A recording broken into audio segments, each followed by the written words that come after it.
తెలుగులో big boss season 2 అందరూ అనుకున్న విధంగానే చాలా గ్రాండ్ గా ప్రారంభించారు. నాని హోస్టింగ్ గురించి అందరూ ఊహించినట్లుగా పెద్దగా హైప్ లేకపోయినా తనదైన స్టైల్లో చేసి నెట్టుకొస్తున్నాడు. పార్టిసిపెంట్స్ కూడా పెద్దగా ఫేమస్ కానప్పటికీ ప్రేక్షకులు అడ్జస్ట్ అయిపోయారు. అయితే యాంకరింగ్ చేయడం అంటే అంత ఆషామాషీ కాదు. ఎంతో మంది యాంకర్స్ వచ్చారు పోయారు. కానీ బుల్లితెరపై యాంకర్స్ గురించి మాట్లాడుకునేటప్పుడు టక్కున గుర్తుకు వచ్చే పేరు సుమ. ఒక రకంగా చెప్పాలంటే యాంకరింగ్ లో సుమ క్వీన్ అని చెప్పాలి. ఆమె అంతలా బుల్లితెరపై హవాను చూపుతోంది. మెగా వేడుకలకు సుమ తప్పనిసరిగా ఉండాల్సిందే. మొదటిసారిగా బిగ్ బాస్ షోలో యాంకరింగ్ చేస్తున్న నానికి సుమ కొన్ని సలహాలను ఇచ్చిందట. రియాలిటీ షోలో ఎలా మాట్లాడాలి, పార్టిసిపెంట్స్ తో ఎలా చనువుగా ఉండాలి, ప్రేక్షకులను మెప్పించాలంటే ఎలా మాట్లాడాలి, ఇటువంటి విషయాల గురించి నానికి సుమ పెద్ద క్లాసే తీసుకుందట.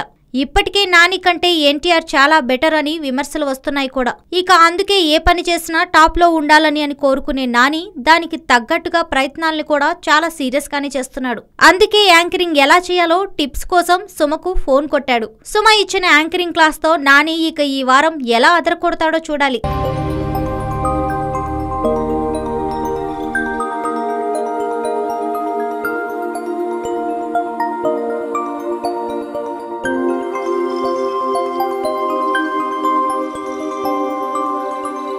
ఈ వీడియో గనుక మీకు నచ్చినట్లయితే లైక్ చేయండి, షేర్ చేయండి అండ్ సబ్స్క్రైబ్ చేయండి.